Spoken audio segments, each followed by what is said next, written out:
Estamos de volta, direto da Praça de São Pedro, no Vaticano, com o especial Roma, entre a cruz e a espada. A reforma protestante, que teve seu auge no início do século XVI, quebrou o monopólio exercido pela Igreja Católica por mais de 1000 anos. O grande nome do movimento foi Martinho Lutero. Vamos ver mais sobre essa parte da história na seguinte reportagem. John Wycliffe, século XIV, Inglaterra. John Hus, séculos XIV e XV, Reino da Boêmia, hoje República Tcheca. Zwinglio, século XVI, Suíça. João Calvino, na França.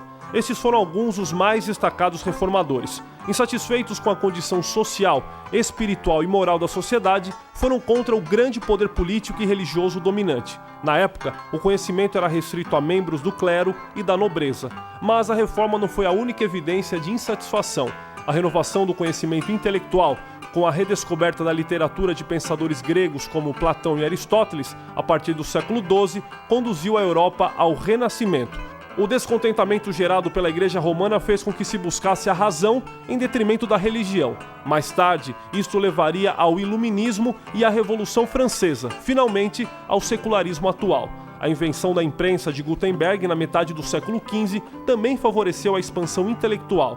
Em 1500, havia casas impressoras em toda a Europa. Na época, alguém só podia ter um livro se contratasse um escrivão. Uma única cópia da Bíblia, por exemplo, demorava 1 ano para ser concluída. É neste contexto que aparece a figura de Martinho Lutero. O sacerdote agostiniano é símbolo da reforma protestante.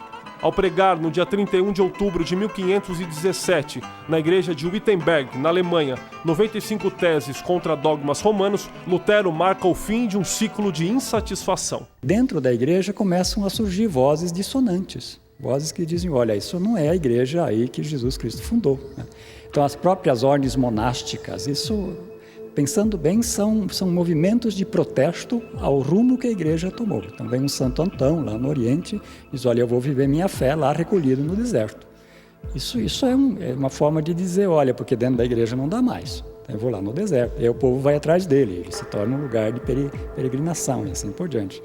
As ordens monásticas, elas são invariavelmente movimentos de crítica dentro da igreja. Francisco de Assis é um crítico da igreja. E a igreja tem que ir decidindo, ou ela cede um pouco e traz para dentro, ou ela rompe. Né? Por exemplo, um Pedro Valdo, que é um conterrâneo, ao mesmo tempo, ele não tem mais lugar na igreja, ele é expulso, surgem os valdenses. Né?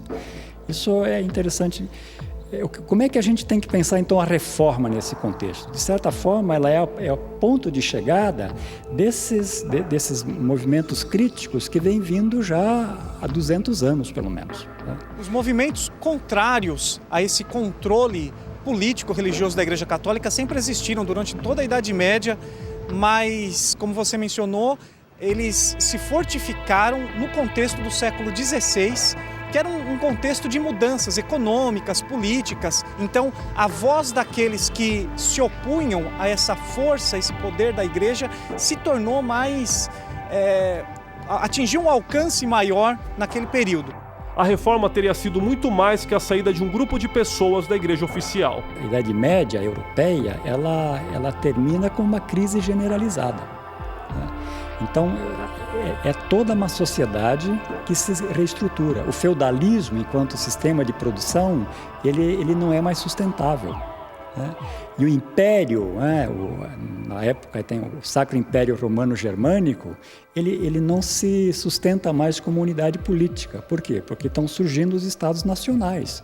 Eu diria que vários processos são importantes, mas há um marco disso, que é 1789. É quando acaba o Estado religioso.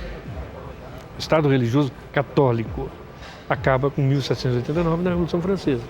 Aí, os franceses, como sempre, fazendo coisas para ou horrorizar ou ser elogiada no mundo, entendeu? Os franceses são realmente universais quando querem, fazem o Estado laico, retratam os símbolos religiosos, fim da educação religiosa obrigatória, etc, etc. E Roma se desespera. Porque aí sim, o Estado religioso teria que começar a se comportar como uma religião a mais. Mas a igreja contra-ataca. A partir do século XVI, no mundo ocidental, a Igreja Católica perdeu a sua hegemonia, embora mantivesse a sua força, como nós podemos perceber nos séculos seguintes. Principalmente quando eles estendem os domínios coloniais e formam colônias na América, formando tudo aquilo que nós chamamos hoje de América Latina. No dia 25 de janeiro de 1554, o padre Manuel da Nóbrega e outros jesuítas realizaram neste lugar uma missa inaugural. A cidade nasce sob a cruz de Cristo. Após muitos anos, é possível enxergar nas características dos brasileiros uma influência fundamental do catolicismo. De qualquer modo, nós percebemos uma influência direta da Igreja na cultura nacional e nas práticas religiosas do brasileiro. Prova disso são as grandes igrejas espalhadas pelo Brasil todo, desde um catolicismo mais erudito, mais ligado à sua matriz romana, como também um catolicismo popular.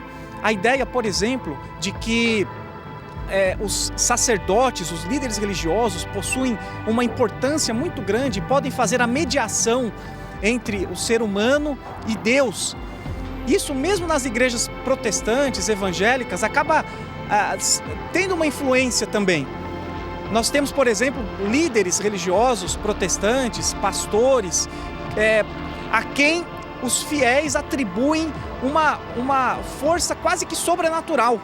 Então isso é algo que vem dessa mentalidade católica de intermediação entre o céu e a terra feita pela igreja. Inclusive, há quem diga que o Brasil não é um país cristão, mas católico. O catolicismo sempre foi uma religião institucional, foi a religião do poder, né? Ela justificava o poder, ela absolvia o poder, ou ela era utilizada pelo poder. Então é uma religião institucional. Quando se fala que o Brasil é um país católico, eu digo sim, o Brasil é um país católico, mas não é um país religioso. Não é um país cristão. Não é um país cristão. Voltamos com o especial Roma, Entre a Cruz e a Espada, e este bloco também está aberto para perguntas. Você pode mandar um e-mail para a gente no ntespecial@novotempo.com e também participar pelo Twitter, @tvnovotempo, com a hashtag Roma Especial NT. Aliás, a gente está com várias participações aqui. Quero mandar um abraço muito especial para você que já está mandando seu recado, fazendo acontecer tudo isso aqui. Essa discussão está acontecendo por causa de você e você é muito bem-vindo aqui no nosso programa.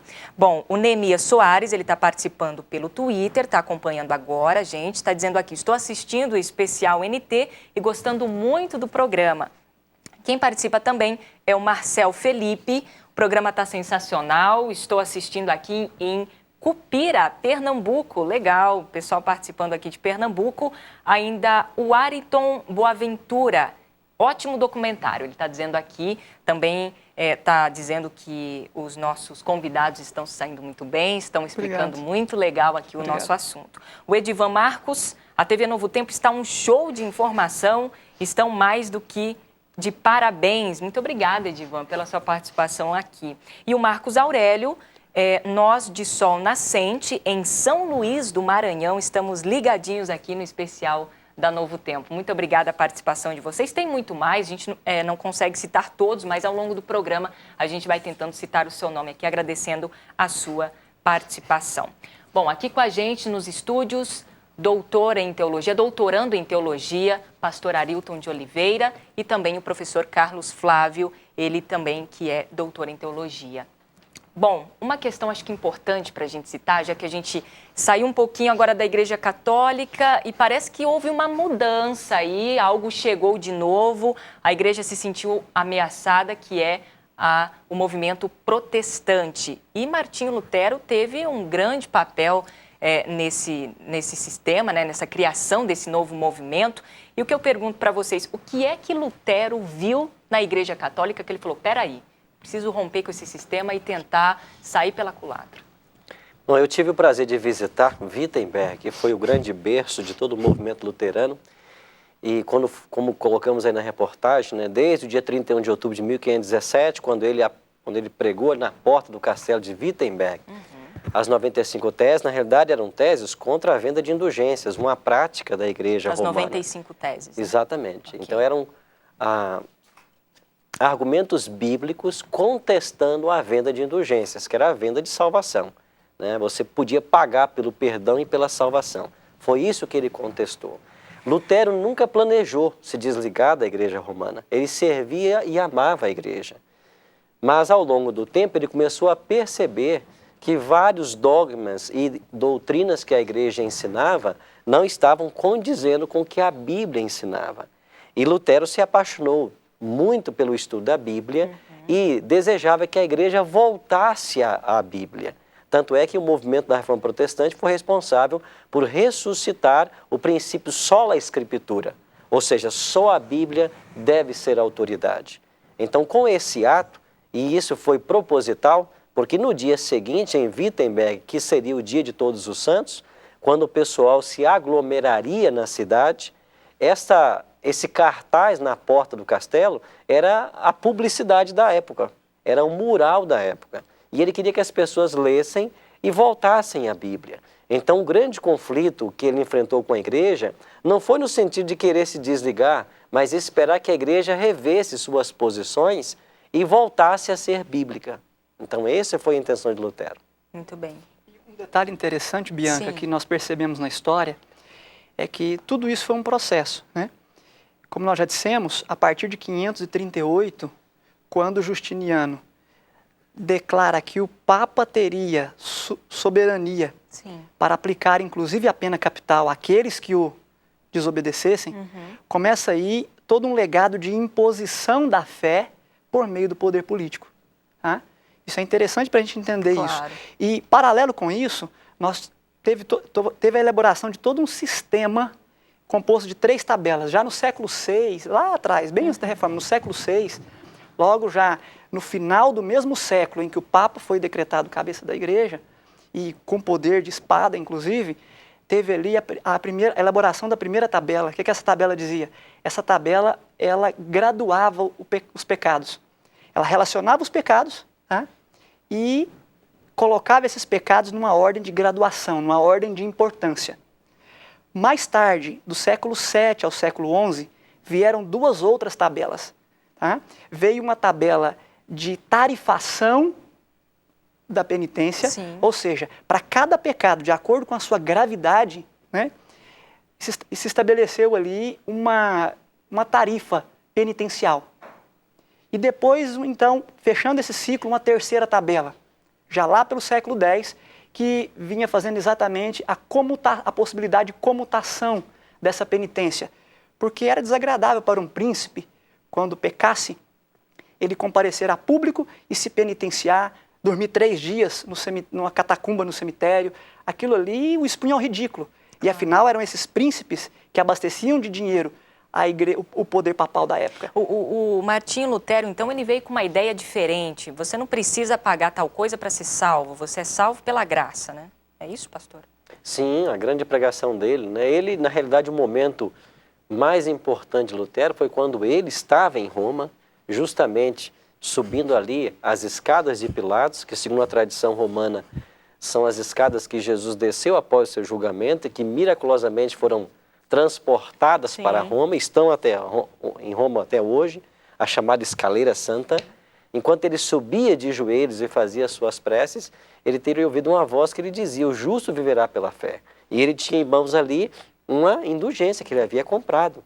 Foi aí que ele compreendeu de que não era esse tipo de indulgência que o levaria ao perdão, mas era crer num Salvador, crer em Cristo como o único que pode perdoar pecados. Essa foi a grande virada na vida de Lutero. Muito bem, tá certo. Bom, você pode continuar participando com a gente, enviando as suas perguntas para o nt@novotempo.com e também participando pelo Twitter, @TV Novo Tempo. Professor Luiz, Carlos Flávio, me perdoe. A reforma protestante foi uma solução para o mundo e também para a religião cristã? A reforma protestante teve pontos positivos e teve pontos que nós diríamos aí que não tão positivos. Um ponto positivo da reforma protestante é que diante dessa luta de poder, desse embate entre, de articulação, de dominação de poder no seio da igreja, a reforma protestante volta a estabelecer o texto bíblico, a autoridade das escrituras, como a única fonte à qual todo e qualquer poder humano e eclesiástico deveria se submeter. Ou seja, tira de cena essa questão de que a autoridade, seja de qualquer religiosidade for, teria a última palavra para colocar de novo em cena as escrituras sagradas. Um ponto negativo da reforma é que Lutero, embora tenha distinguido o poder político e o poder religioso, Sim. ele não os separa, ele distingue. Lutero vai dizer o seguinte, olha, em 1523, ele escreve um documento Sim. e ele diz o seguinte, justamente para tentar responder à crise que foi ocasionada pela sua confissão em Worms em 1521. Em 18 de abril de 1521, quando ele em Worms enfrenta o jovem imperador Carlos V e diz para Carlos que ele achava que o poder civil não deveria impor a fé, isso teve um desdobramento assim, tremendo em toda a Alemanha. Porque agora os cristãos começaram a pensar, então nós não precisamos mais nos submeter ao poder civil, e começou a ter assim, uma certa tensão. Lutero volta a escrever e ele separa, ele diz a igreja tem o poder religioso, o poder espiritual, e o governante, o Estado, tem o poder da espada. E esses dois são distintos, mas na verdade ele não prossegue nisso e ele não separa, ele só distingue, mas não separa. É como se eu e o pastor Arilton estivéssemos bem distinguidos aqui um do outro, mas nunca nos separássemos. Tanto é que em 1530, Lutero recorre ao poder civil para tentar aplacar a ira dos camponeses revoltados. Então, de início, eles queriam, bom, então esse sistema de poder eu não quero, vamos tentar criar um outro movimento, mas eles não conseguiram, então, distinguir. A gente tem não sempre que olhar para a história, para esses fatos históricos, como processo. Às vezes os fatos não são tão pontuais como a gente às vezes analisa, né? Isso tudo foi um processo, mas foi um processo muito abençoado, para a honra e glória de Deus. Bom, a gente tem participações aqui pelo Twitter, @TV Novo Tempo. O pessoal está participando em massa, a gente quer agradecer demais o seu carinho, você que está mandando o seu comentário, as suas perguntas pelo e-mail também, ntespecial@novotempo.com. O Jonatas Almeida, ele está perguntando aqui, quais as maiores implicações das mudanças na Igreja Católica nas religiões cristãs? Bom, ao analisar aí o segmento religioso a partir da Reforma Protestante do século XVII, nós vamos perceber que você vai ter aí dissidências, né?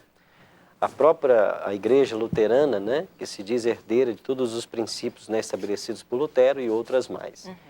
A consequência maior se dá quando alguma religião não rompe com aquilo que estava sendo ensinado na Idade Média, ainda continua sendo ensinado. Então, se qualquer segmento religioso abandona a Bíblia e abraça o dogma e a tradição, essas são as implicações. Porque o grande discurso de Lutero foi, nós não podemos nos afastar da Bíblia. Ela é autoridade, só ela é autoridade.